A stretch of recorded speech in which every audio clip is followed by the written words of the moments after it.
Dobar dan, lepo pozdravljeni. Včeraj je bil dober dan za Slovensko vojsko. V parlamentu sta bila sprejeta dva pomembna dokumenta.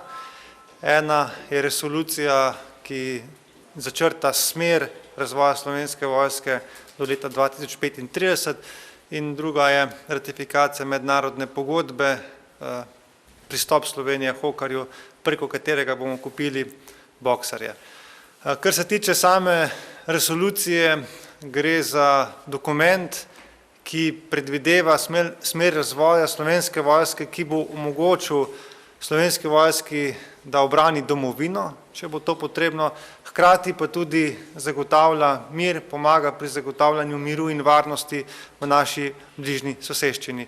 In s tem Slovenija postaja kredibilna članica mednarodne skupnosti, ki dela vse za to, da lahko doma in po svetu ohranja in varuje mir. Poleg tega je bilo pa potrjeno tudi ta mednarodna ratifikacija, kjer pa dejansko pomeni, da se resnično lahko začne proces modernizacije, da končno dobimo te najbolj nujne oklepnike, ki jih Slovenija potrebuje.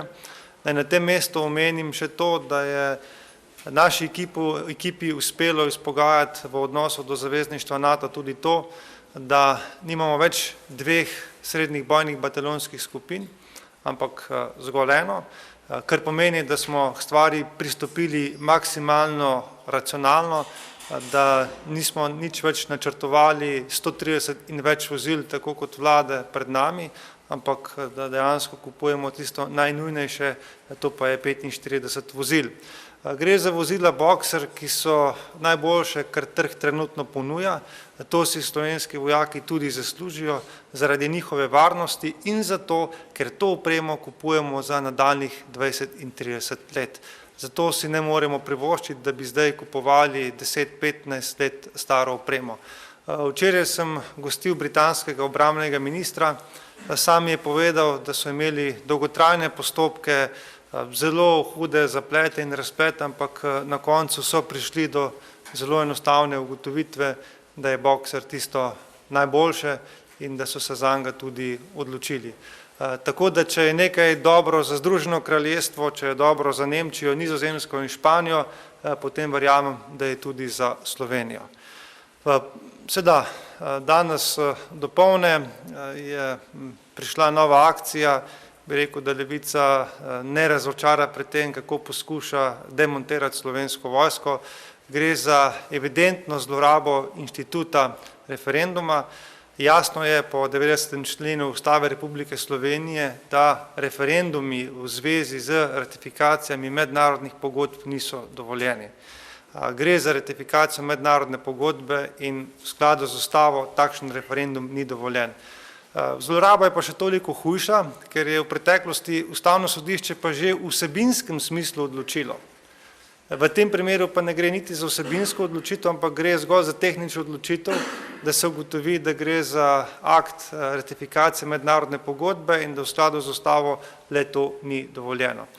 Po današnjih poizvedovanjih to seveda v črnem scenariju lahko pomeni 66 dni izgubljenih, seveda se bomo pa maksimalno prizadevali, da teh 66 dni skrajšamo jih pa lahko tako, da nekatere stvari v Državnem zboru z izrednimi sejami pospešimo ali pa da tudi recimo Ustavno sodišče nekoliko hitreje odloči, ker gre za lahko tehnično stvar in se ne drži čist skrajnih rokov. Vsekakor pa Levici ne bo uspelo, da bi lahko to preprečili še v tem mandatu.